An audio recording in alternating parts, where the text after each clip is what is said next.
Hey everybody, welcome back to my series where I read a random book off of my bookshelf, called The Harlequin Wheel. If you want history on the series, go back to check out the first video, my prologue, where I explain why and what I'm doing. But if you've been watching, you'll know that this week the book that I selected was Moon Over Montana by Jackie Merritt. So I'm just gonna read the blurb for you real quick, and then we can get into the discussion. Linda Linda Fioretti was a grown woman. She left Los Angeles in a lousy marriage to make a new life for herself in Rumor, Montana. And that meant discovering just who she became over the years, an artist, a teacher, or the kind of woman who fell in love at first sight. Carpenter Tag Kinsley had been hired to renovate her apartment, and when he swaggered into her home, Linda's pulse began to hammer. From his kind words to his sexy smile, this single father's devious sensuality and tenderness were unnervingly attractive, almost enough to tear down the walls around her heart. When I opened the book for the first time, I immediately noticed that there was a little sentence in the beginning, right above like the publishing dates, that says special thanks and acknowledgement to Jackie Merritt for her contribution to the Montana Maverick series, which got me curious as to how many Montana books she's published. If you're unaware, Montana Mavericks is kind of like a sub series of these contemporary Harlequin books. Like, this is, I guess, Western romance, and then there's like a bunch of different, like, big series inside of it. Montana Mavericks is just one of those series. And it looks like Jackie wrote 7 of the Montana Mavericks books. When I looked up how many there was actually over 150 Montana Mavericks books on FictionDB, and they're still currently being published regularly. Actually, I think I saw one coming out in December. Within the Montana Maverick series, there are actually a ton of smaller sub-series. Like, this is part of the Kingsley series, which has 6 books in it, which I believe involve like Tag's family. And this is like also part of a Return to Big Sky Country series. Like, there's so many different things going on here. While I was looking up Jackie Merritt's history writing the series, I looked up the author herself, but I found that she's written over 25 books, just 25 ebooks, I should say, available on the Harlequin website alone. And that Goodreads says there's actually 30 unique works under this pen name. The author's blurb at the back says that she published her first book in '88, and from my research, my cursory Googles, she published her last book in 2003.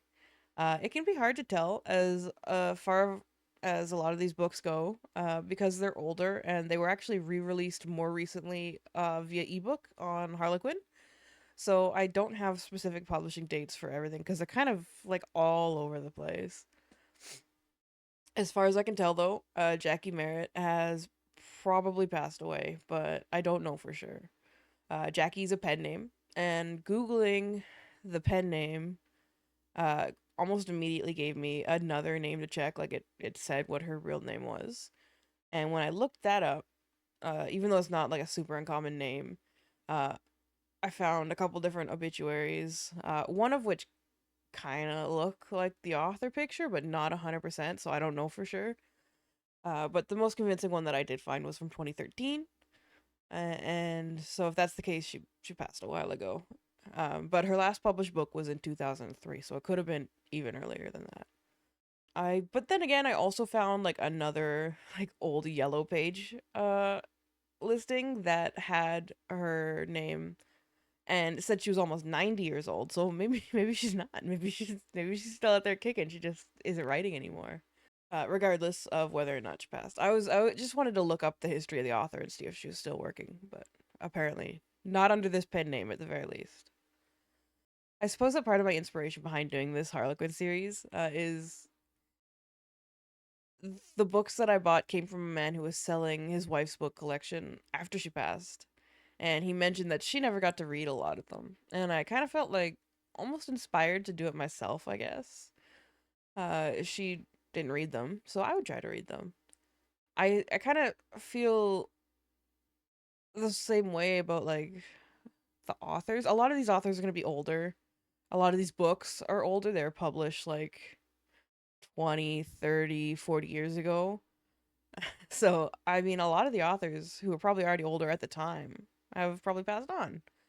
And there's kind of a feeling of the author is gone, but if I'm reading the books that they wrote, then, they're not forgotten, right?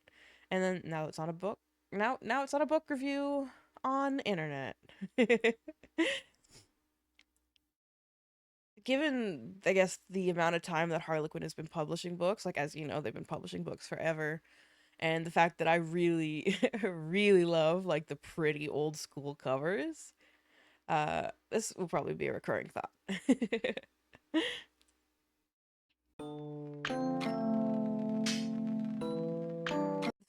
Main character in this book is Linda Fioretti. She's a teacher from LA. She recently moved to a small town called Rumor in Montana. She also has a white dog named Tippy.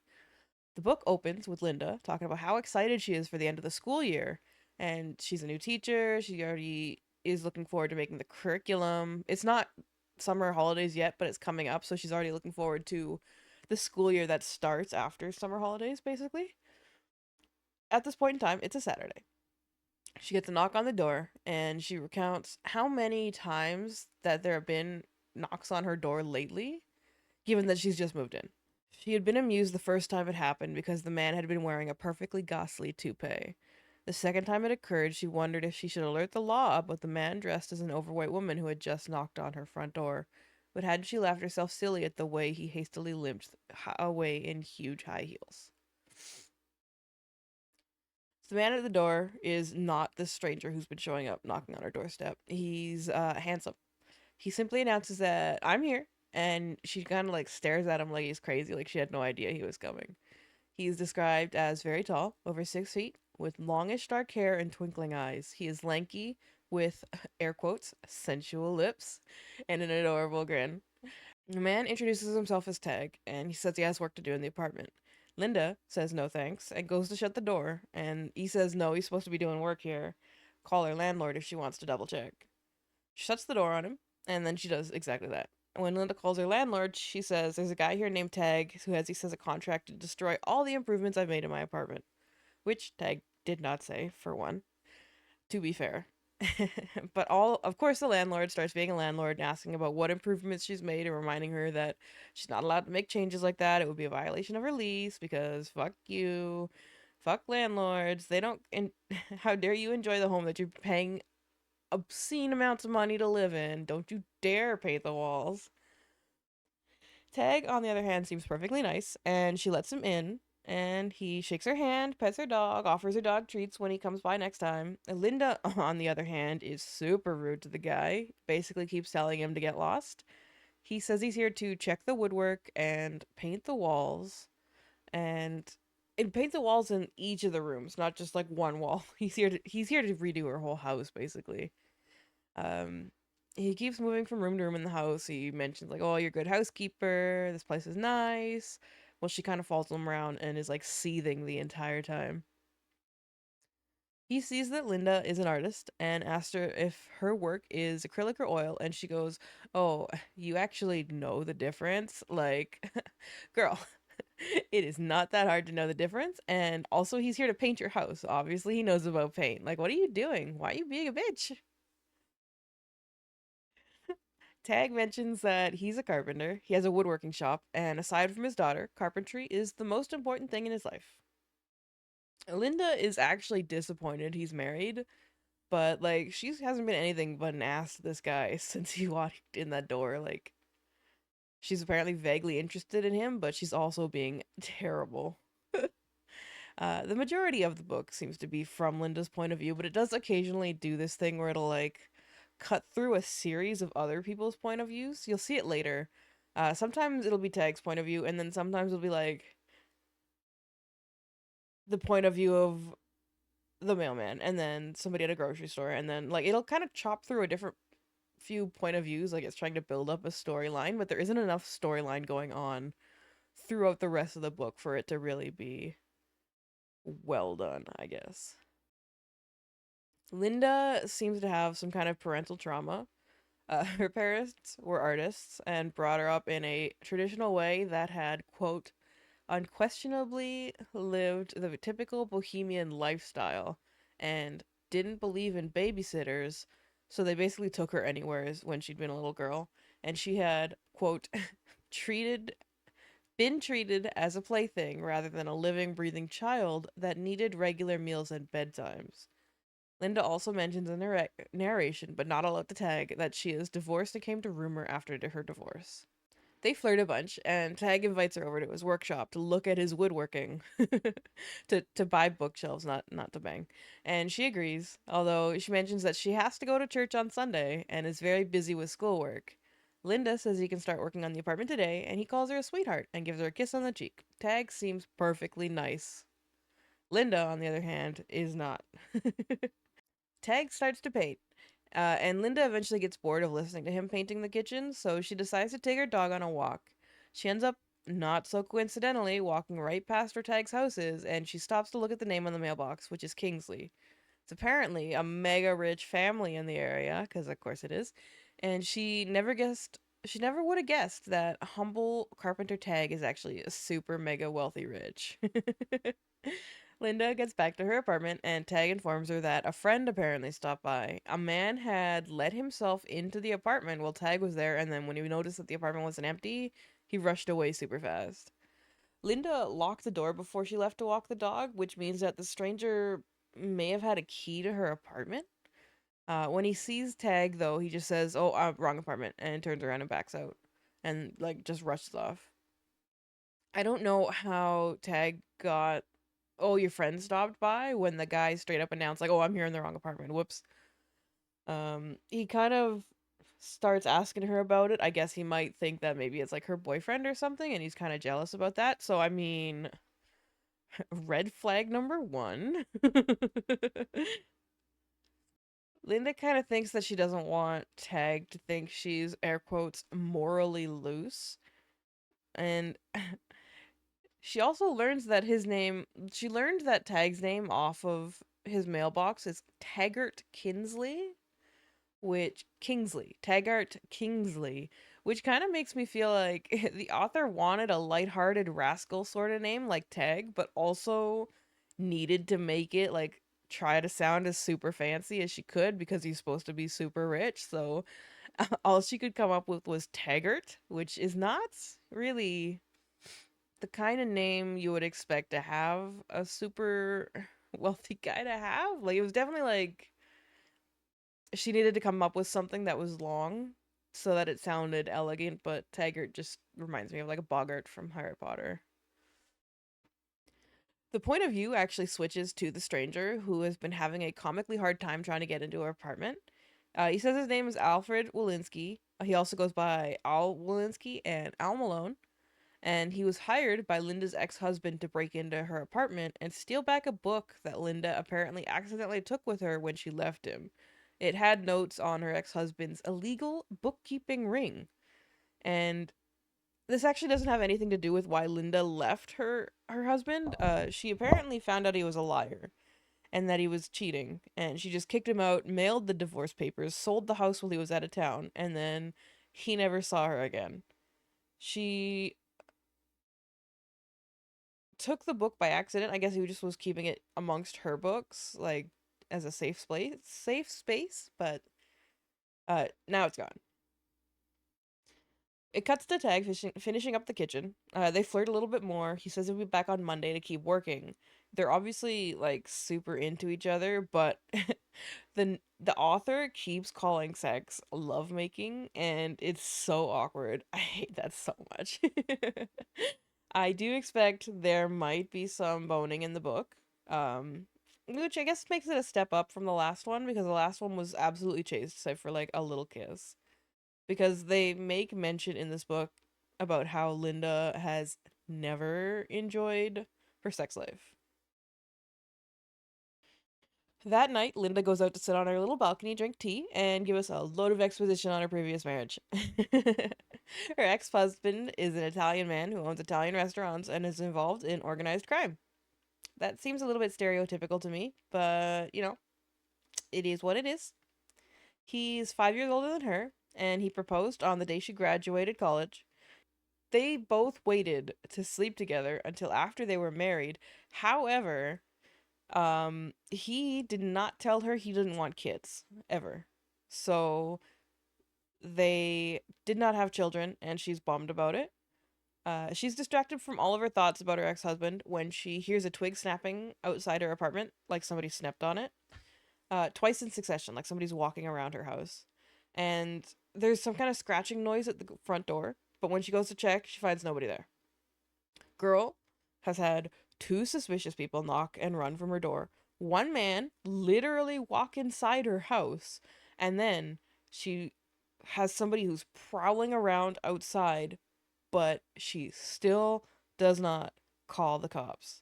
Like, please, please grow some survival instincts. If somebody is prowling around outside your house, call the cops. The story introduces us to Sammy, Tag's child, with his dead wife. I assumed that they were going to say that she died in childbirth or some, like, kind of cliche sort of, oh, my poor wife tragically passed away and it was awful, terrible. And I loved her so much and everything was perfect, but she died. But no. Apparently his high school sweetheart had a drug problem and she just OD'd when Sammy was a baby. And Tag had no idea that her quote her drug problem was that bad. So he knew she had a drug problem and he just didn't realize it was so bad that she would OD on it. Which I you know what, that was a twist I wasn't expecting this story to take, so fair. Linda heads over to Tag's the next day to see his workshop and join them for dinner, where she meets his daughter. The meeting is described as touching her soul and love at first sight when Linda meets Sammy, which is fucking weird. Fucking weird. It's fucking weird. If someone meets your kid and experiences love at first sight, please do not date that person anymore. Linda literally has tears in her eyes when she meets Tag's daughter. Like, Tag, she's known for 24 hours. Like, less than 24 hours. And she's, like, crying over the fact that she met his daughter. Like, that is a huge red flag right there. Like, absolutely ridiculous. Linda is taken into the workshop and they flirt a bunch more, and then it's just they're full on flirting the entire time. Well, Tag is trying to show her his woodworking, actual woodworking, not an implication. Um, they're full on about to make out when Sammy interrupts them and they break apart. And Tag's like, "Oh yeah, I'm gonna go grill burgers." And like I said, they've known each other for less than a day. Like she's already imagining how she would change the house, like what kind of furniture she'd put in there, what kind of plants she'd put in there. She goes to help Sammy sets the table and notices that there is a sad light behind his daughter's eyes. And meanwhile, Taz is happy for, quote, the bright light that Linda added to his and Sammy's eyes. So, I mean, I guess they're both crazy. Crazy match is crazy. It's something. And here's a quote from page 65. She thought again of the possibility of falling for both Tag and Sammy. Sammy, she could easily love the little girl, that was a given, but the idea of falling in love with a man she'd only met yesterday was too bizarre to accept. She was, after all, a calm, collected, mature woman, not some hyperactive nymphomaniac. I mean, at least Linda acknowledges that she's being insane, I guess, but I also believe that there would be no love involved if she was a hyperactive nymphomaniac either. I think she needs to double check the definition of that word. Please, please, please do not fall in love with a man and his child that you have known for less than 24 hours. Please do not fall in love with a man after 24 hours. Tag goes to put Sammy to bed, and he comes back, and Linda declares that Sammy has captured her heart. And Tag's response is, well, what about her daddy? Linda responds that she wants to plead the fifth, and then they go to share a CD that they're going to put on, and then when Tag bends over to put the CD in the CD player, Linda assesses that he has a great butt. So, priorities. They sit down together, Tag starts calling Linda perfect and the best, and she's what he's been waiting for, and they start making out. Actually, French kissing, which is already a step ahead of what happened in Second Chance, so we're less than 70 pages into this book, and they're already making out. Oh, I actually wrote it down. We're 68 pages into this 248-page book. Tag tries to put his hand under her dress, and Linda stops him like immediately. Shuts that down the second he tries. And she tells him no because it's only been a day since they met, and this is way too fast. And snaps for Linda, I guess, for figuring out that they're both being crazy. Tag, on the other hand, doesn't understand why and insists that they were obviously meant for each other. So they should be fine to get handsy on the couch. And I feel I feel like a red flag. Tag, it's been a day. Fucking chill out, bro. Chill. Tag insists that they both feel these same feelings, and if Linda knew how much he had thought about her over the last day, she would either run away or drag him right into the bedroom. So he says that out loud to her. Girl, run. Please, just, stop. Tag insists that Linda wants what he wants, and she asks how he could know what she wants. And then suggests that maybe she gave him the wrong impression about her morals. Air quotes, about her morals. She wants to go home. Tag is stopping her from leaving and trying to explain himself. And Linda says that she doesn't know who she is anymore. And Tag says that doesn't matter. I I don't know. At this point I was starting to get concerned that this may have been like a wait until marriage sort of romance situation happening, but it's not. But I did have that thought cuz Linda is so concerned about her morals and what Tag might think of her. So leaving early, uh instead of getting handsy on the couch, Linda hurt Tag's feelings, and Tag is upset cuz he ruined the night acting like a horny kid. And Linda says she just wants to go home and begs Tag to let her leave. Um, Tag insists that he has to explain himself first, but ultimately does let Linda go, and she gets into the car and they leave with another kiss. The next day, after school, Tag is picking up Sammy at the daycare as Linda is driving by to head home. In his POV, he is talking about, or sorry, in his point of view, he's talking to the ladies who work at the daycare. And then, just out of the blue, just completely randomly out of the blue, it says, Tag had a soft spot for Dee Dee, as many folks in the area did. Her husband had once been a sheriff, but was now in prison after killing his lover. But Tag says she's a nice lady, though. Like, that is so out of the blue, and it never comes up again. I wonder if this is a plot point that's connected to another book in the series. Like, it has to be, right? Maybe a future book, or maybe it was a book that happened previously. I tried looking it up myself, but I couldn't find anything about it just from a quick Google search, so I don't know for sure. But uh maybe the author, maybe Jackie was like gonna write a book about this and then she never got around to it. I don't know. It's just, it seems so random to throw that in there, and so just I want to read that book. I want to read about Dee Dee and her husband who murdered somebody. Holy. Linda gets home from work and takes her dog out for a walk, but she is quick to rush home when she notices that somebody in the woods is kind of like stalking about. This is the second time she has noticed somebody in the woods around her apartment. The first time being when she was on the balcony and she heard somebody skulking around. However, she does not call the cops. Again, she's determined. Also, in her point of view, she mentions that she's determined to pursue Tag. So, not call cops because she's being stalked.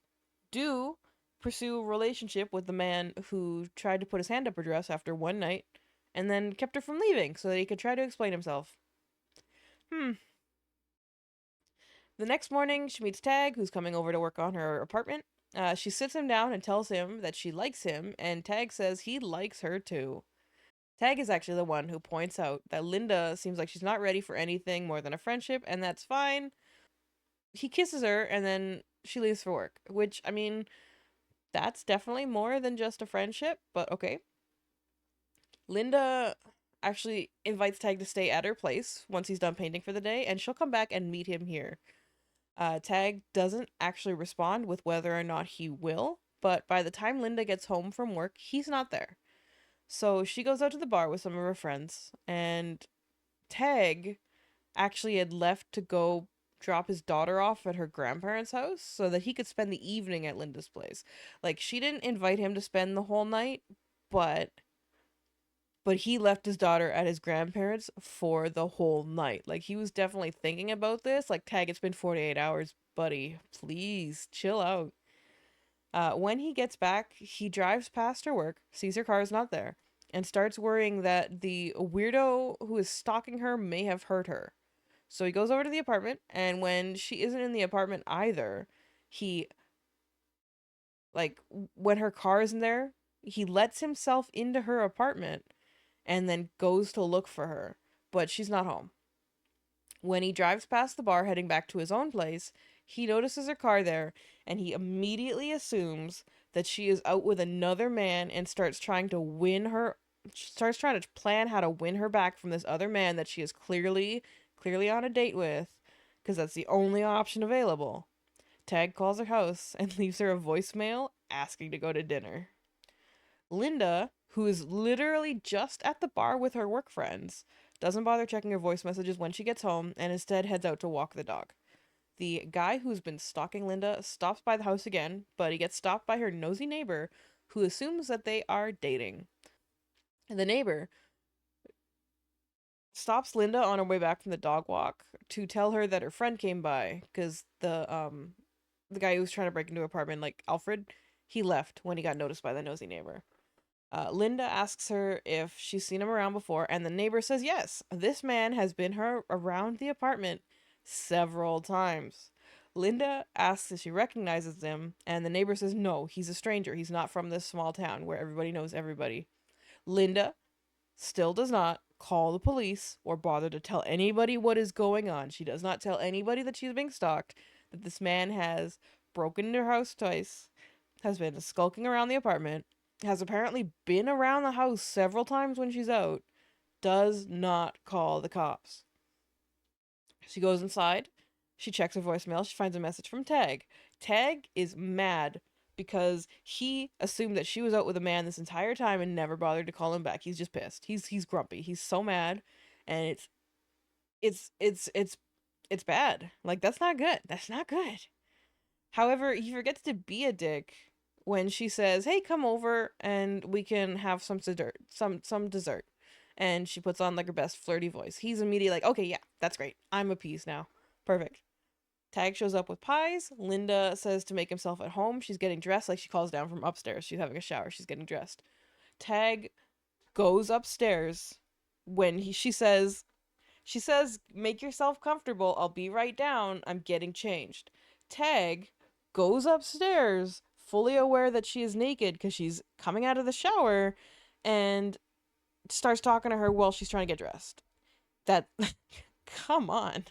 Dude, if you're at somebody's house and they're like, "Hey, I'm just getting changed to make yourself comfortable," you wait downstairs. Unless you're told to come upstairs where they're changing, you wait downstairs. My God. Uh, jeez. But Linda is apparently totally fine with this, and instead of getting mad at him for coming upstairs while she's changing, they bang. It's not a fade to black, which, was a bit of a surprise. I was expecting it might fade to black, but they do bang on page. Um and it didn't turn into a we should wait for marriage situation. So the bonus points, I guess, snaps. Um but mid-sex, Tag's narration declares that he has fallen in love with Linda. Even in the middle of the act, it keeps getting called lovemaking, which is terrible. Terrible. Absolutely terrible. Afterwards, Linda mentions that she's 32, and in his narration, Tag says that he is 26. And he also says he shouldn't tell Linda how old he is because she'll freak out. Linda asks how old he is, and Tag says, "Oh, I'm about the same age as you, but let's go eat pie now. Let's go eat pie. Let's just go. Let's go." And he basically lied to her about his age and distracted with pie. And as they're eating pie together, Tag goes, "Oh, you were married long enough for kids, so what happened there?" Which, I mean, listen, not everybody wants kids. Not everybody can have kids. You just don't don't ask that kind of question to somebody you've known for 2 days. Linda says she wanted kids, but her ex-husband didn't. And then they go to bed together, and the next morning they bang in the shower. It says, Linda's narration, it says, they didn't use the protection this time, but she didn't care. In Tag's narration, he repeats he's in love with Linda. That maybe he thinks his first wife was kid stuff, and maybe it hadn't been love. It wasn't love like he had love with Linda. Tag is about to tell Linda he loves her, but he decides not to, which was a smart choice, honestly. The next morning, two busybodies are gossiping. Like, this is one of those weird POV cuts that goes to somebody completely irrelevant. It cuts to the next morning, two busybodies gossiping in the diner. And they talk about how Linda has had two men showing up in the middle of the night to her apartment. They're talking about how she's sleeping around with multiple dudes, and other people can hear them talking. And then it just cuts back to Tag bringing Sammy over for dinner at Linda's. Then that night, so that night, that very night where they woke up together, he brings Sammy over for dinner. Introducing your 5-year-old to a relationship you've been in for 48 hours is not good. Alfred, the guy trying to break in, also attempts to make another break in, but this time he tries to climb a tree outside of her house and he falls out of it and screams. Linda is on the phone with Tag at the time because he took Sammy home after dinner to go to bed, and Tag tells her to call the police. Linda says it's not necessary, and Tag demands she call the sheriff. Linda says no. Tag yells at her to call the sheriff, and Linda slams the phone down on him. So Tag calls the sheriff for her and sends the cops to her house. The police don't find anything, and they leave. Linda is pissed, and Tag calls to ask if they showed up. She hangs up on him. Tag and Linda don't talk for maybe 2 days. Linda starts to cry on the drive home from work because she doesn't get to see Sammy anymore. She stops outside the daycare where Sammy is and reflects that she can't go in there and see Sammy, and it's unfair that she has no rights to go to the daycare to pick up a kid whose dad she's known for about 4 days. Like, Linda is actually fucking insane. This is crazy. Do not try to steal this man's child. They have been, at this point, they have been apart longer than they were together. They were together for a day. They have been apart for 2 days. Like, this whole thing is wild. Tag shows up at her home the next morning and they both bone like nothing ever happened. Unlike unlike the last story, which kind of rushed the plot and was a little weird, this one is dragging ass. Dragging ass with a lot of stuff that doesn't really matter. The nosy neighbors are back. They're gossiping about what happened. They're assuming that Tag is literally moving in with Linda because he's like bringing bookshelves over later in the day. And I don't know why they didn't think about the fact that he's literally a carpenter who makes furniture. They went straight to the fact that he's moving in with her. Not too long after this, Linda gets a phone call threatening her, and it's some man telling her not to let another dude move in with her. I'm guessing it's Alfred. Linda does not call the cops. A day later, 1 day later, literally the next day, Linda is at work. She's telling people she's in love with Tag. By this point, I am so over the immaturity in this relationship. Oh, it's like high school. It's insane. Like, I don't get it. How can a person in their 30s be like this? Like, at all. Like, they've been together for 5 days total. No, like 4 days. Like 4 days. They've been together for 2 days. They've been broken up for 2 days. Like they're already off to a rocky start, but now they're back on again. And she's telling everybody at work that she's in love with Tag. Linda is crazy. They both are. Honestly, Tag's a dick. Linda's crazy. A few days later, they have a whole date night planned. Linda, however, noticed that somebody rearranged her entire bookshelf when she wasn't home. She checks, she checked her bookshelf, and all the books she had just organized on that bookshelf are out of order. Somebody was going through them. Uh, she does not call the cops. Again, does not call the cops. Tag shows up to take her on the date, and she does not even bother to tell him that somebody was in her house going through her things. They both say they love each other in the car. They have been together for about a week. Literally a week. And they're exchanging I love yous in the car. Linda Linda has told Tag that she is not ready to meet his family, considering they've only been together for a week, and she does not want to meet his family yet.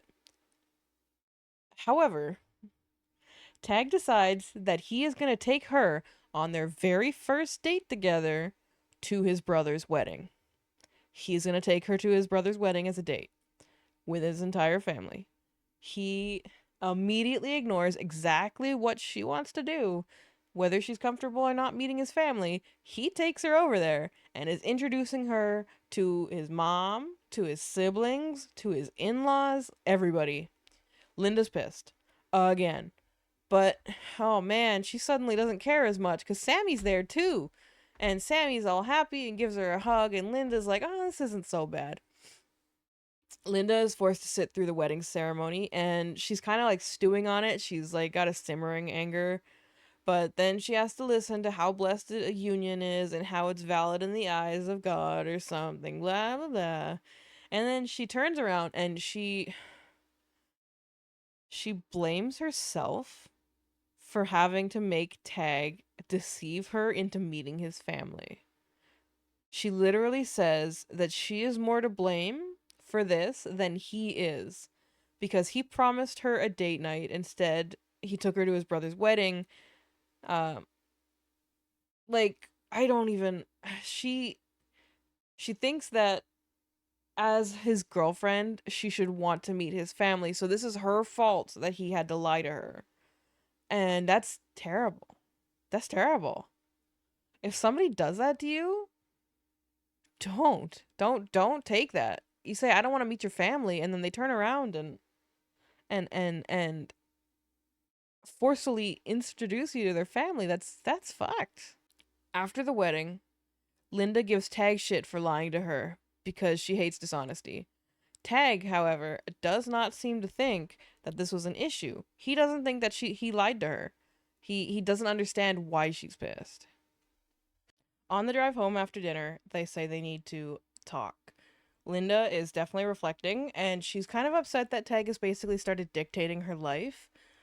She's she's been free from her divorce, and it feels like she's actually free to do whatever she wants now, and she gets to be herself. But now that she's with Tag, again, I would put air quotes around with because they've been together for about a week, but now that she's with Tag, she finds like she's kind of living subservient to him in a sense. She's doing what he wants, and she's living his life. And he wants her to meet his family, so he takes her to meet his family, even though she doesn't want to do that. Which, I mean, girl, thank you. Have some introspection. Like, think about what you want. Think about the fact that he ignored it. Break up with him. It doesn't matter that he's hot. Trust me, you will find somebody else. But she, at this point, like, even while she's clearly being upset about this relationship, she has very little sympathy from me. She was so into this relationship. She was immediately throwing herself at Tag. She was saying I love you like after 2 days. He's been nothing but controlling and possessive this entire time, and she's like, I love you and we're great and I'm in love with your daughter, and like, I don't know. At this point they're both to blame, honestly. By the time they get home to her apartment, they find police officers in the front. And her neighbor called the cops for. She calls the cops to complain that her second boyfriend, so the guy who's been trying to break into her house, has been skulking around again. Linda goes inside and she finds that her whole house has been trashed. She just goes, "Oh no, he's back." And Tag is mad immediately. He hears her and he hears her go, "Oh no, he's back." And Tag is like, "Who? Your boyfriend's back? You have another boyfriend?" And he starts questioning her about whoever she was with when she went to the bar last week. They go inside and Linda starts telling Tag everything. She tells him about the guy who's been stalking her. She tells him that she was at the bar with her fucking friends from work. Like, it should not matter who she was hanging out with. Like, they've been together for 2 days. At that point, they had been together for 2 days. Like, it's ridiculous. She starts yelling at him because she's always been a people pleaser and she wants to live her own life for once. And she doesn't appreciate that he was making all the decisions for both of them as a couple.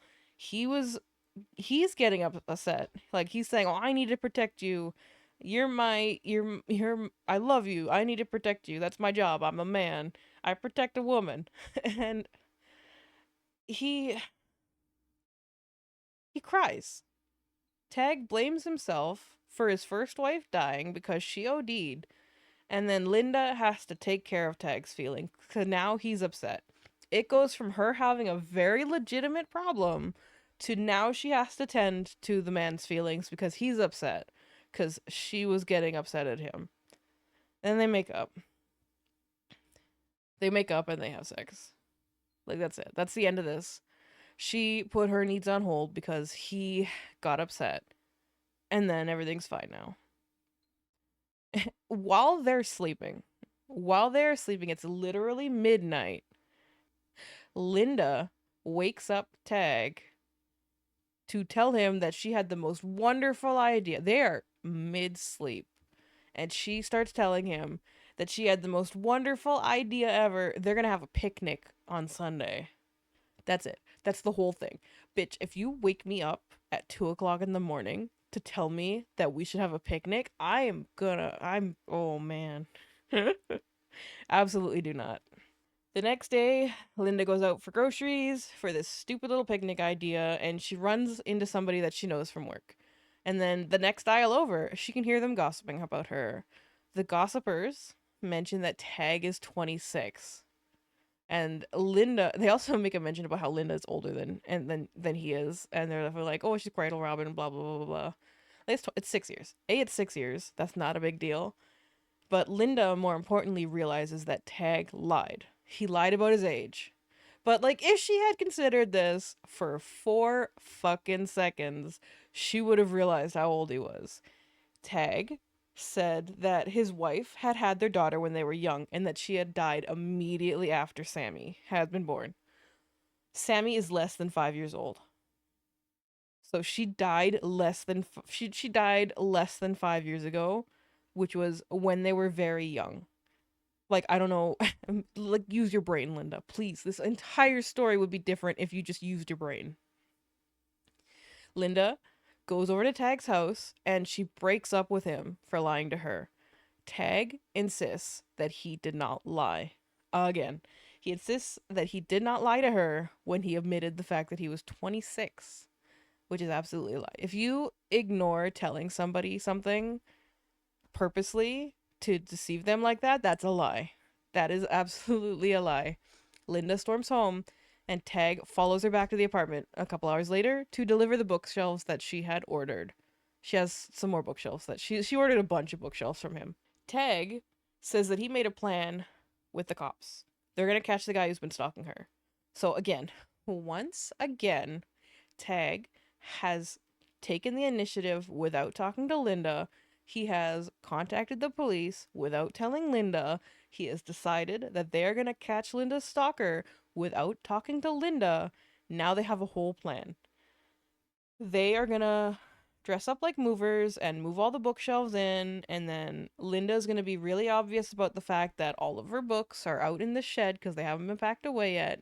And ideally, this really stupid guy who has been stalking her is gonna go to the bookshelf or go to the storage unit while they're all in the house and people should notice them. So the cops show up. They are dressed as movers and they make a big scene about moving the bookshelves into the house. Linda declares that she has boxes and boxes of books that have not been unpacked yet in the shed, knowing that this idiot stalker is going to hear them because he's been skulking around the house for days. And it is. He hears them. Like, obviously, it's going to work. And the two cops pretending to be the movers, they finish loading in the bookshelves and then they get in the truck and they basically start circling the block. They're just waiting for the guy to show up. Linda has told Tag that she is not leaving the house because the original plan was she would leave and go wait at Tag's house. She would go sit somewhere else while they solve the problem and just hang out at Tag's house. And she says, "No, I'm not doing that. I'm going to be here. I'm determined." Which, I mean, all right, sure, go ahead, I guess. She's still pissed at Tag, and she's also mad about the fact that Tag had told Sammy that they were going to have a picnic someday, not on Sunday. And Linda is mad that he ignored her super wonderful suggestion to go have a picnic on Sunday. And she throws a fit over that. Like, girl, you woke him up at 2 o'clock in the morning to say, let's have a picnic on Sunday. And you are mad that he said, let's have a picnic someday. It's so stupid. Why? Why is this an issue? You're literally in the middle of trying to catch a stalker. And you're mad about one word. While they're doing this, they catch the guy, the stalker, going to the shed through the window where all their extra books are kept. And Tag runs out to catch him, and Alfred throws a book at Tag. He picks up a book and he throws it at Tag, and he clocks him in the temple. Tag fucking hits the ground. He is out cold. Linda runs out with a broom and just beats Alfred up with it. Like, she just starts smacking the guy with a broom. And then the cops show up, and then they arrest the guy, and they take the journal that the man was after with all of the notes on the illegal bookkeeping ring. Literally the next day. Literally 24 hours later. Not even 24 hours later, honestly. They are at a picnic. They are hanging out with Sammy, and they are talking about getting married. They're talking about getting married. They have been together for less than 2 weeks. Like, this is insane. All of Linda's issues, all of the valid things she had to say, the reason she broke up with Tag, it's all completely forgotten. It's gone. It doesn't matter anymore. It just, like, never comes up again. Tag's controlling issues, the lying, just everything, it's all just completely blown over. It doesn't matter. And then, conveniently, when they get home, Linda gets a call from law enforcement telling her that the journal that she found resulted in her ex and a bunch of his cohorts all being arrested. This is a day later. They not only read through the journal and put out the arrest warrants and locked up Alfred, but they also locked up her husband and all of his cohorts within a day. They're in California. They're in California and she's in Montana, and they've all been arrested within a day. It's fucking wild. Cut to 2 weeks later, Linda is moving in with Tag. The book ends with the science fair just before summer break. One character who has been kind of mentioned like throughout the story, just like as an aside, like he just keeps coming up randomly. He's like a sciencey kind of guy, and he's working with his cousin who's also a sciencey kind of kid, and they're doing something for his school science fair. I don't know. It doesn't matter. It's so irrelevant. But he's missing from the science fair. And then somebody comes running in to the science fair and it's like, the hills are on fire, the forest is burning, because they've mentioned a couple times throughout the book how dry it is and that there's a risk of a forest fire. And then the book ends. That's it. The book ends.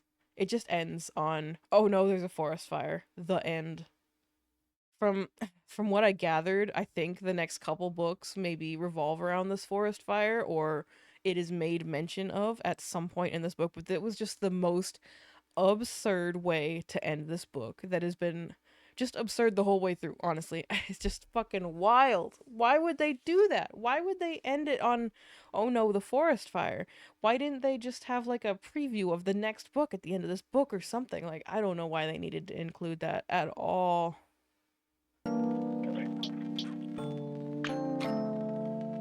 So I started this book kind of optimistic. The premise is kind of lame, but it picked up at first with the whole subplot about her being stalked. I thought that was gonna be good. I thought it was sufficiently creepy. Her ex husband was a criminal. Like if she was getting stalked and it was a legitimate, like serious plot, that could have been good. However, uh, Alfred, the bumbling idiot who kept trying to break into her house, he was kind of funny at first. Like he would try to break in and get chased off by her dog because he's scared of animals, like super scared of animals. But then it just kept happening. It kept cutting to his POV of him fucking up again, and it stopped being like cute, funny, haha, to just being like, okay, let's get on with this. Like I've seen this already 4 times. Let's just keep moving on. Because he does get a couple different point of view cutaways at some points, and it's always the same thing. He is always fucking up. He's either getting chased off by her tiny yappy dog, stepping on a snake and crying or falling out of a tree. Like he's that's just it. That's just it. He does it throughout the entire book. It was funny at first and then it wore off really quickly. Linda, I was gonna say that Linda kind of started out okay as a character, but she really was not. She was kind of a bitch at first when Tag first showed up, and she hated Tag simply for the sin of being the guy who the landlord contracted to paint the apartment. Like Tag didn't do anything wrong to start. Tag was kind of cute, fun, though very intense, even just to start, which did not change later on. Everything about this book kind of started to fall apart as soon as you got to know the characters. Tag was possessive and controlling, but not in like that fun dark romance sort of way. Like this was too real to have a character that possessive and make it good, you know? Like if you're reading a dark romance and you have like a ridiculous mafia type main male character and he's possessive and controlling, you kind of expect that. That's kind of what you sign up for when you read this book, but this this was just like a random contemporary romance. He did not have the right to be as possessive and controlling as he was, and it was not great. When Linda invited him to be at her place when she got home from work that time and he wasn't there, she rightfully assumed that he was not going to spend the evening with her. So she went out to the bar with her friends. Like there's nothing wrong with that. She invited him to stay the evening. He did not respond and he was not there when she got home. So obviously she's going to assume that he's not staying. But Tag got so upset when he saw her car parked at the bar with her coworkers that he just assumed she was on a date with another man. There was no other explanation for why she might be out. Just, oh, she's on a date with another man. I have to win her over from this other man. Like, friendships exist, Tag. People have friends. People go out with friends. People go out just to go out. Like, it's not some wild fucking concept. The way he lied about being 26, just such a small lie that he didn't even think counted as a lie. Absolutely ridiculous. And then the worst. I think the worst is honestly Tag on his very first date with Linda, taking her to his brother's wedding after she explicitly said she did not want to meet his family this soon. He was like, "No, you're going to meet my family. I'm going to take you out to an incredibly intimate family moment and you're going to meet my brother." But, in her own way, Linda was not a whole lot better. Her insta love at first sight with a 5-year-old, extremely uncomfortable. Her obsession with his daughter, like when they'd been together for 2 days, wild. Not okay. Tag, when she told Tag about the picnic at 2 o'clock in the morning while they'd both been literally asleep and then getting mad because he misremembered what she said, no, no, girl, no. And at the start, when I started reading this book, I would have given it like a 3 out of 5 stars. Like, it's not great, but it's not bad. But it started to get into the part where it like offends me. They were not good characters. They were kind of ridiculous, and it wasn't not in like the fun way. As far as characters, I mean, yeah, they didn't really develop a whole lot. They tried, like they really tried to try to have some kind of character development with Linda, with her whole introspective, like, oh, I've been getting led around my whole life. I've always lived my life for other people. I don't want to do that anymore. I want to be a free person. That immediately got thrown out the window. Just it never got touched on again. It never came up again. She never solved that problem. She she just settled for her relationship with Tag, who will dictate how she lives the rest of her life. Like it's not good. That's not satisfying. She came to that realization of how she didn't want her life to be controlled after Tag forced her to meet his family, but ultimately that scene ended with her blaming herself. She blamed herself because she was supposed to want to meet his family because they're dating. Like that's a girlfriend should want to meet his family, which no, if you're not comfortable with that because you've been seeing a guy for 2 fucking days, you don't have to meet his family. Give it a month. Give it 2 months. Give it 4 months if you want to. You do not have to rush at all. You don't have to rush. Like it's not a requirement. It's not at all. The conflict with her husband's goon was like not really a conflict at all. He kept self sabotaging the entire time. It was it it was it was wasted. It was a wasted plot. And aside from the occasional moment of being spooked, like it could have been, they could have played it scary. They could have played it like high drama. She's being stalked. There's a crazy guy trying to break into her apartment. That could have been good. But they just brushed it off, and it was a non threat because the guy was too much of an idiot and he never broke into her apartment properly. And he was thwarted, thwarted, thwarted by just a tree, by dogs, by a snake, by just the nosy neighbor stopping him to say hi. It it it it it seemed like it was gonna be good, but then they didn't actually put enough effort into it to make it good. All in all, I think I give this book 1 star. That's it didn't do anything super crazy offensive, but I couldn't stand Tag or Linda. By the end, I was so ready for this book to be over. I just couldn't stand it. Their insta love relationship after 2 days. Maybe maybe as a child of divorce myself, I have some lingering trauma about the way that parents reintroduce their new partners to their children, but introducing a love interest to your daughter after you've known her for 24 hours, don't do that. Like don't do that. Don't. Just don't. It was way too early, way too serious for somebody he wasn't even seeing, and then and then he brings her over to his new girlfriend's house after they've known each other for 48 hours. Like that's going to fuck a kid up.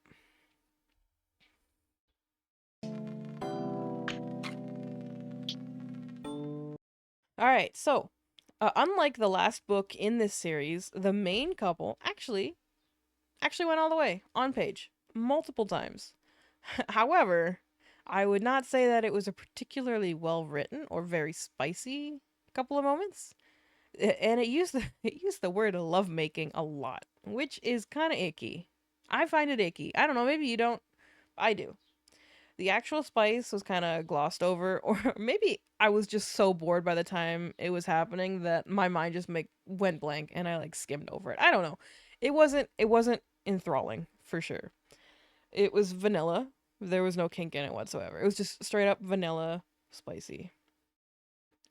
But it wasn't Fade to Black, which it does have going for it, and it wasn't just a single kiss like the last book. By by virtue of the fact that there were multiple instances of them banging on page, I'll give it 2 peppers. It was boring, but it was there, so I can't just give it a 1 star. This is not the issue that I had with this book. The boring sex was not the issue I had with this book.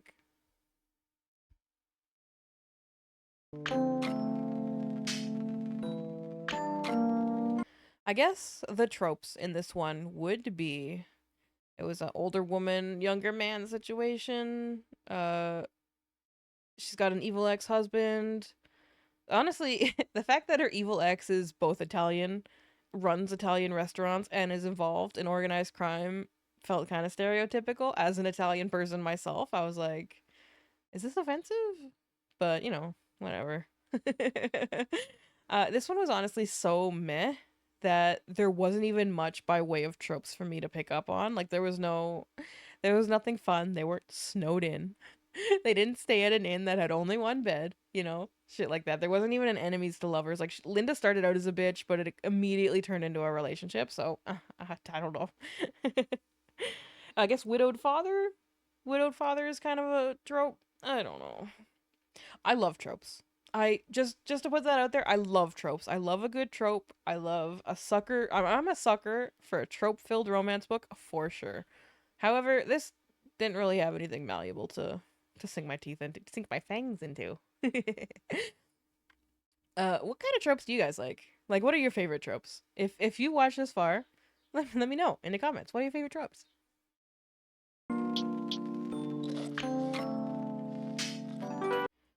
I was thinking that maybe I should do some kind of tier list for this. I don't know. Like I could put them in a I could put them in some kind of order.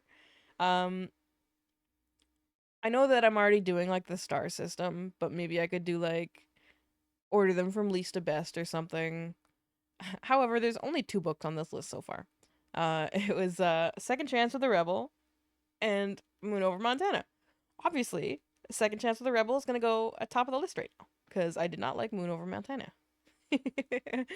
um, Actually, you know what? Now that I'm thinking about it, I thought the Montana Mavericks books were gonna be about cowboys. There was not a single cowboy in this book. Is Montana Maverick sounds like a cowboy sort of name. It's a Western romance. Is that not cowboys? Are there cowboys in Montana? Is that too far north for cowboys? Do we have cowboys in Montana? I I was thinking every couple books I might pick a book myself. Still off the Harlequin shelf, but I was thinking maybe every two books that I read that the wheel picks, I will pick one myself in hopes that I will like it. Because I have some more books. I have some books on that shelf that I purchased a couple weeks ago, I guess. They're just a little more fun because a lot of the books that I have are like cowboys and babies and kind of that wholesome romance feeling. I bought I bought a box that have like all the supernatural romances. There's like a hellhound in there, there's vampires in there, there's some historical romances in there. So I will pick one out of that box and I will read that instead of letting the wheel select it. That way, treats for you and then a treat for me. The treats for you is bad books. The treat for you is reading books that I don't like anyway. Who knows? Maybe one of these will be really good. Okay. So I am going to pick Zombie Moon by Lori Devotee. And I'm going to read this back for you right now. Listen to this. Listen to this. Caleb Locke lived for one thing, killing zombies. And this man, this legend, was exactly what Samantha Wagner needed. In mist-shrouded alleys, hunted by zombies, haunted by fear, she vowed to find Caleb and convince him to help her, but she hadn't counted on falling in love. Caleb kept his own secrets, like the one he couldn't hide when the moon was full. His wolf was drawn to Samantha, recognizing her as his mate. With her in his arms, Caleb reveled in passion and rued his deception. Would she still love the man who fought by her side if she realized that zombies weren't the only monsters? Samantha would have to make a choice, and she only had until the next full moon. This is a zombie hunter who is a werewolf. That sounds so good. I can't wait. I am excited for this one. This one's going to be fantastic. It's going to be amazing. Please, if you have any comments, let me know. If you have any thoughts or opinions on this book review series that I'm doing, if you have any ideas that you think I should incorporate into the videos, like if you think I should do a tier list maybe or something like that, I'm open to suggestions. And like I could potentially expand this series beyond just doing these Harlequin novels. Like I could do book reviews on all kinds of stuff. Like I read Bridgerton this week. That was a lot of fun. I read a lot of books. I read a lot of romance books, some of them good, some of them not so good. Kind of all over the place. If you want to see like videos on those books too, just let me know. That's all for today. Thank you for checking out my video, and I really appreciate you. And I hope you get to see you in the next one. If you're interested in catching more, if you want to know when these go live, hit the subscribe button. If you could like hit me a like, leave a comment, something like that, that really helps me out. Like you have no idea how much that helps me out. The visibility is everything. If you have somebody who you think might like these kind of videos, if you got a reader in your life, send them this video. It all helps. It all adds up. Thank you so much, and hopefully we'll see you again soon. Have a good night or day or see you soon. Bye.